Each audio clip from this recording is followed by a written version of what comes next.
The man that, when we set this up a couple of weeks ago, the topics were going to be different compared to what we're about to talk about. Tony Knopp, welcome back, my friend. I wonder what we're going to be talking about today. Well, let's see. Over the last 2 years, you have slipped in from time to time that USC was dramatically unhappy with the Pac-12 and even floated the idea, not of the Big Ten, right? I mean, be fair, but even independence. But they had to get out. What were the elements that drove USC to make the phone call? Well, I'm going to give the long story so the listeners will understand what happened, because it actually involves a Big Ten GM, a recent Big Ten GM. When the Pac-12 negotiated their first TV deal, Bill Moos was the AD at Washington State. He was the splashy hire for Washington State who had come out of retirement. He was originally the AD at Oregon, who brought Oregon to prominence. Now, you could argue, and I'm not going to pull punches here, that Bill was just in the right place at the right time because he had Mike Bellotti as a coach and he had Phil Knight writing big checks. Mm-hmm. Now, Bill is a very old school guy, does not believe in analytics or any of that stuff. When they negotiated the deal, Bill was very vocal that USC and UCLA should share all the revenue equally with the rest of the schools. Now, USC and UCLA pointed to what we talk about a lot, the English Premier League. They said, no, the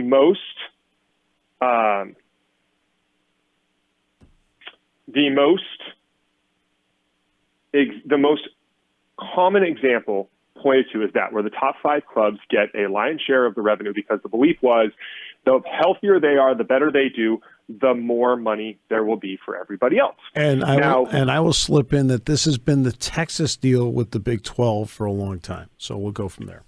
Exactly. So what happened was the LA teams were furious about this, because once they started sharing the revenue, because back then the revenue split wasn't as exaggerated as now. Now it's the low $30 million for Pac-12 schools, low $50 million for Big Ten schools. They're saying that the Big Ten schools could get up to $80 to $100 million a year in the new TV deal coming up. Now, what happened after that infuriated the LA schools even more. So Bill Moos takes the money, builds a new stadium, and hires Mike Leach, right? Two things that Washington State cannot afford, but they're only affording it on the backs, in the eyes of USC, of USC. Meanwhile, across town, UCLA is going way underwater. They are running a huge deficit on their athletic department. Nobody's going to games at the Rose Bowl, and they can't keep up with what's happening, right? So a couple of dominoes fell that led to this phone call happening. The NCAA cracks down on USC, and USC is saying, look, maybe we don't need the NCAA. Maybe we align with this belief that the SEC and the Big Ten have that one day we don't need the NCAA anymore. We're just going to create a super league. And that's going to be driven by the college football playoff. So they essentially crack down on SC. SC can't get out of its own way for 10 years. They suck. Meanwhile, UCLA is trying to find a lifeboat, and they can't find one. The Pac-12 doesn't take the deal with ESPN, which might have helped UCLA out. But then the Under Armour thing occurs. Right. So for the listeners who don't know what's happening, Under Armour signed $280 million. Right. And Under Armour just walks, says, we're not going to pay it. We're going to kill the deal. We have an out clause in it. Let's all see you in court. UCLA is in dire straits at this point. They are underwater on athletics to the point that they might have to follow the route that Stanford took 2 years ago when they cut 11 sports. Right. Now, Stanford went back and said, maybe we're not going to cut the 11 sports. They got some endowment money. They got some people to pay for it. But that's what led to the phone call happening, right? It hasn't just been a short-term, we're reading all today about how 6 more Pac-12 schools are trying to call the Big 12, and Kevin Warren's phone's been ringing off the hook. And that's all kind of reactive stuff by other schools. Right. USC and UCLA were forced into this position by incompetent leadership at the Pac-12 level, by the NCAA cracking down on USC, and by selfish idiocy by Bill Moos, who you guys will know him because he left Washington State and went to Nebraska. Right. And that football program didn't necessarily flourish under him. So this is what's led to this. We've been saying for a long time that USC was going to do something, right? I didn't think it was going to be the Big Ten, but it makes total sense if that's what the Big Ten is going to do. In fact, you floated the idea of independence. Multiple times. So now what has happened with the Big Ten is this. Well, let me take it back one step. Fox is located in Los Angeles. What was their role in the phone calls? So all of this is being driven by Fox and ESPN. And you've noted this a lot as to people are talking about some crazy ideas of who's going to go where. Fox is in the room with the Big Ten, right? They negotiate on the side of the table as the Big Ten. And they're interested in drawing, as we've talked about this, drawing as much and as many eyeballs to their football product as is possible. Now, where they're kind of locked out is at the ACC because they have the grants rights there until 2036. Mm-hmm. So Clemson, Miami, and those schools are stuck right now. So Fox and ESPN are essentially looking at creating two super leagues, which there's a template for this. This is what happened with English soccer. Yes. Right? Everybody talks about, there was no, the Pac-12 has been around for so long and there's tradition in this, that, and the other thing. There's 100 years of tradition in English soccer until 1994 when Sky Sports came in and played the Fox role, waved a bunch of money in front of everybody and changed the world, right? That's exactly what's happening here, except for what's interesting is in England, one network won out, yes. And here there's two networks winning out with two different leagues. For Fox, the Big Ten has now gone from Lincoln to Philadelphia. It now goes from New York to Los Angeles. Los Angeles. What kind of difference does that make in how Fox approaches this? And especially, does the Big Ten, quote, now need ESPN?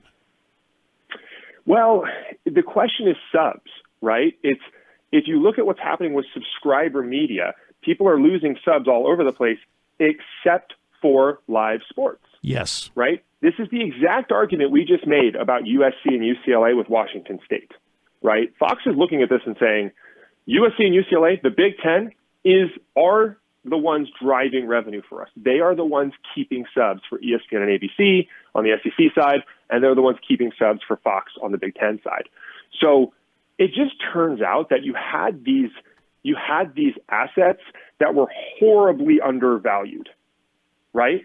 They're looking at this and saying, there was an article a couple of years ago that talked about LeBron James and how they were paying him, I forget what, like $35 million at the time, but he was really worth 85, right? It's just that, the things in place wouldn't allow him to make that money. I think what they're starting to realize is that, the haves and the have-nots are broader separation than we thought.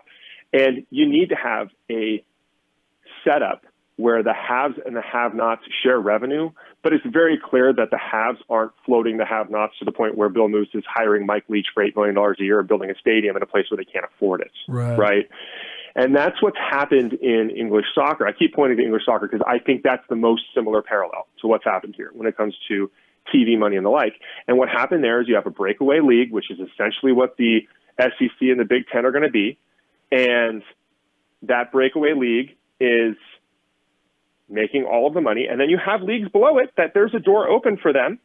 And you have to try to find a way to build that out with a bowl system or whatever else.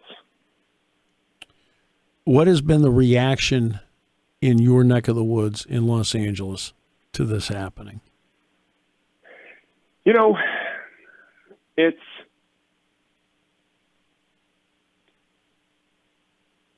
It's interesting because there's so much arrogance. I hate to say it because I'm a USC grad, but there's so much arrogance on the USC front, especially in the fan base, that they're kind of like, we feel special and we love it. There has been almost no pushback on, we're going to lose our traditional rivalries with, Cal and Stanford and whatever else. They're looking forward to the whiteout game. Yeah. Right? Like, hey, we get to have a whiteout game. Yeah. We want to go do this. Right. We don't care about that. So that's been the feedback. UCLA is in dire straits right now. I mean, if you read what the AD has been talking about, he's talking about the Olympic sports. He's saying, hey, we're literally using this money so that we can keep the Olympic sports alive. Well, so that we can go win national championship number 120, right? Because they win a bunch of them. They lost $62 million in the pandemic. That's the other element too. Right. And so the most interesting about all of this and all the politics that are behind it is that Cal and UCLA were separated, and it was allowed by the Board of Chancellors. Right. And what's really interesting right now is the person in charge of the Pac-12 is UW's president, newly appointed. Yes, so right. The conversation is that UW and Oregon are going to be the next most likely to go somewhere. But talk about a conflict of interest, like she's responsible for keeping the schools together. And what everybody's looking at right now is saying, okay, well, you have two Bay Area schools who just really aren't that committed to sports. They have tremendous traditions behind it, but Stanford's already started cutting some of their sports. Their new stadium, they cut when they refurbished Stanford Stadium, they cut the attendance by half. Mm-hmm. It only fits 38,000 people now as opposed to 80,000 back when it hosted the Super Bowl. Yep. Like, theoretically, people are saying it might be the end of college sports in the Bay Area. Like, Stanford and Cal might just say, we don't want to do it anymore. We don't care. Right. So it's really dire straits for the Pac-12. And, we knew that USC was going to do something. The assumption was UCLA would probably go with them because of basketball, but nobody knows what's happening going forward with the rest of these schools. Maryland, Rutgers, and Nebraska, when they entered, had to go into a 7-year integration, and when it came to getting a full share. Now, Rutgers has borrowed so much money along the way from the Big Ten that their full integration actually does not happen until 2027. 27, yeah. Yes. That's always been my argument. If I were sitting there and I'm Mike Bone, I'm sitting there saying, you're telling me Rutgers is getting 2.5 times the TV money USC is? Right. Yeah. Right. Do you have any information at all with that when this TV deal is brokered? Would USC and UCLA be immediately fully vested? So I had a chance to catch up with Mike multiple times. I actually watched the NFC Championship game with Mike. Like, we were in a suite together and talked for 2 hours. Right. Mike has a very different approach to USC than anybody that's been here in the last 20 years. Mike is a full believer that they are at that level of blue blood, and they can make demands of that level. Now, keep in mind, this was prior to him hiring, it was right after he hired Lincoln Riley, right? I cannot imagine that he's going to take a backseat to anybody, given the way that I've heard him speak, given what he's talked about in bringing USC's athletic department to excellence and breaking away and breaking the chains of tradition, right? Mike was very open with me that, they were looking at, I forget which one, a former basketball player that's a Trojan great for a coaching gig, and he just came right out and said, we don't do that at USC anymore. That person is not qualified to win, right? We are here to win championships. And we haven't had that kind of person at USC in a while. I would be shocked if Carol Holt and Mike Bone don't have a faster road to equality. Yeah. I don't think it'll be that fast. I mean, Nebraska, when Nebraska made the move, we're in a better position than, maybe Nebraska's in now. But I would be shocked if they took that long. Let me put it to you this way, Tony. Because the Big Ten's negotiating the contract now, and there'll be 1 year, obviously, where USC and UCLA are not in it.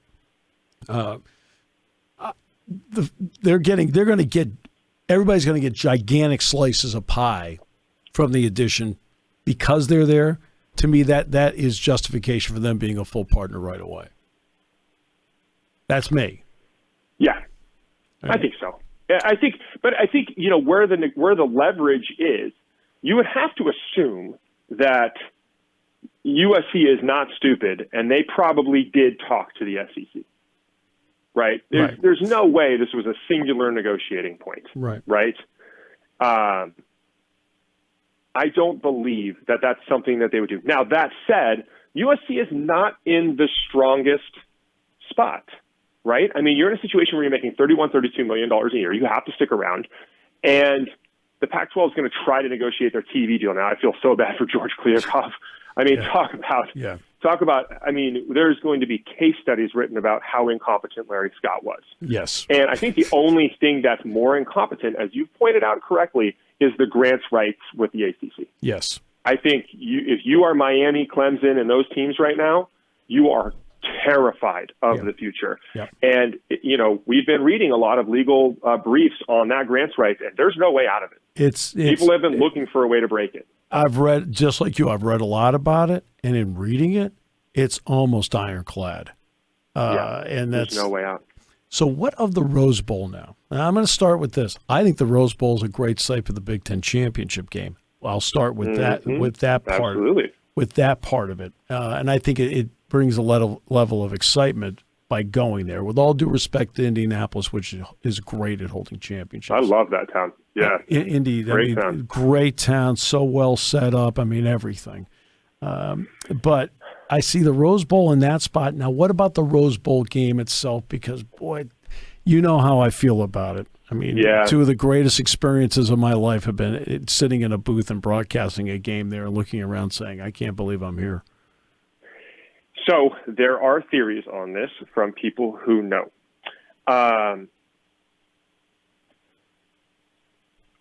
Here is the theory currently.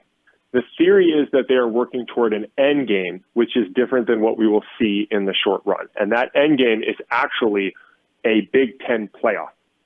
So if you do theoretically end up at 18 to 24 schools, it's going to be impossible to have everybody play a level schedule through the year, right? Mm-hmm.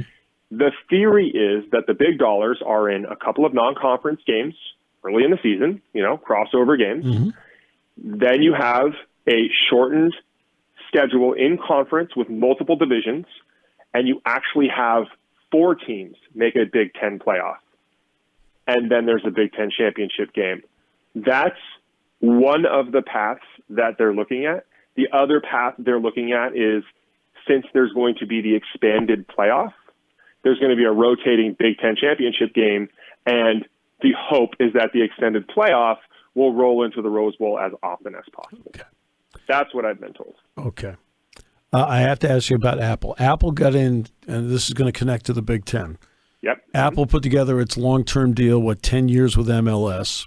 And it was the interesting part was if I were MLS, I'd have had it run through 26 and then parlayed the World Cup being in this country for that. That's just me. I mean, right?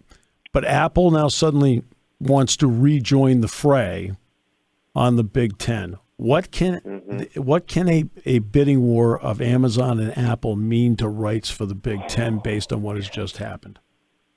History doesn't repeat itself, but people do, right?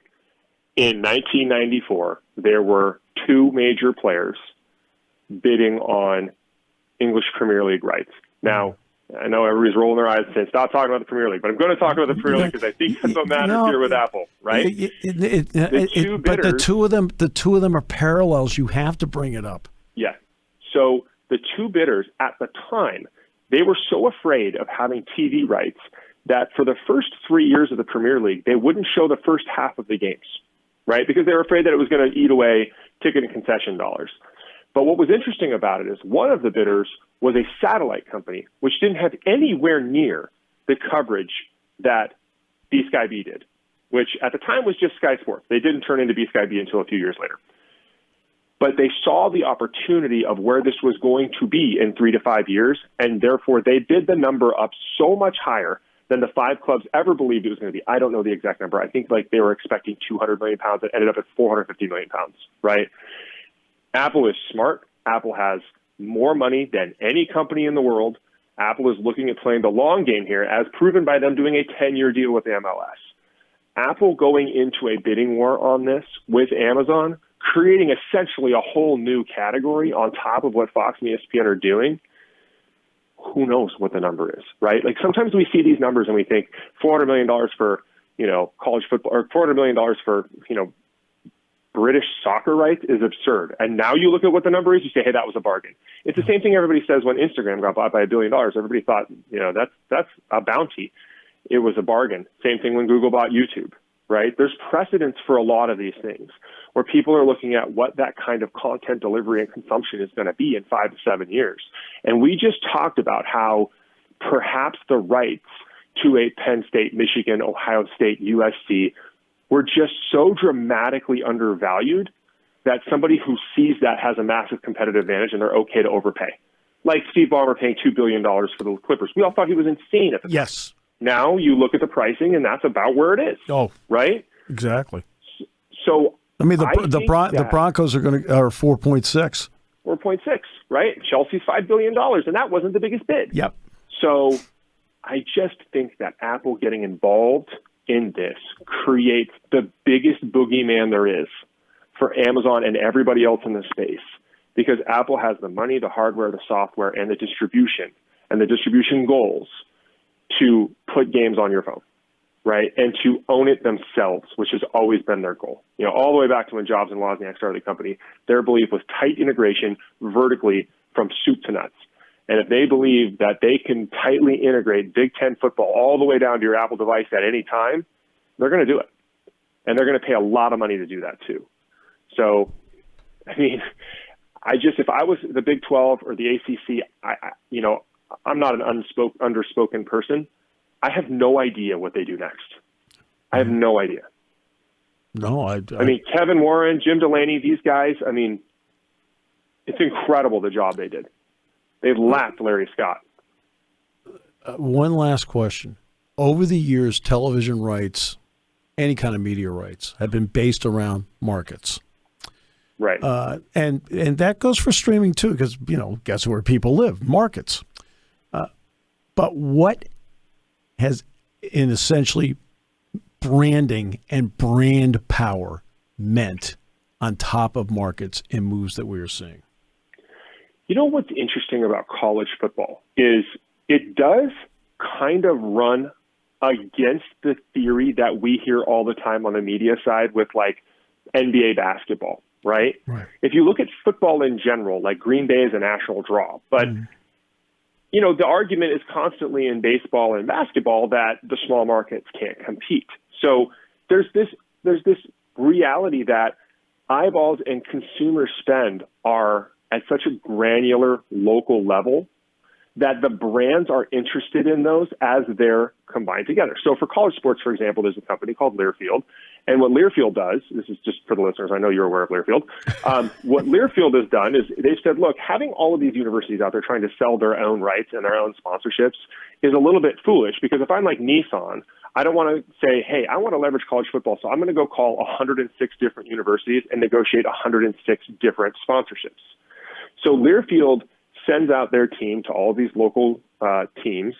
They negotiate local deals, local sponsorships, all the ones we hear regularly, but they also give the power to leverage the entire organization at once. So Nissan, when they did their 106 team deal with college football and college basketball, they just did the deal with Learfield, and Learfield brought them all of the schools. The brands seeing these teams consolidate into a conference who can consolidate the rights, the media rights, the sponsorship rights, the branding rights into one place, makes it easier for them to spend money.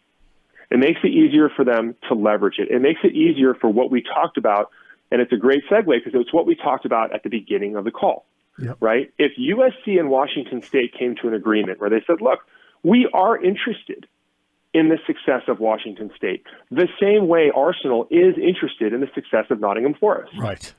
But you're not bringing the same sponsors, money, and power to the table, so let's split this up in a way that we all win.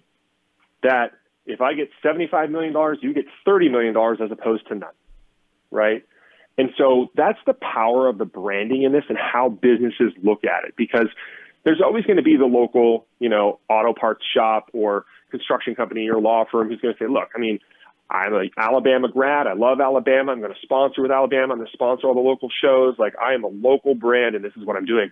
But then as those expand out, it gets more complicated and difficult. And if you can own those rights in one sophisticated place, it's a better experience for everybody, and there's a lot more money in it.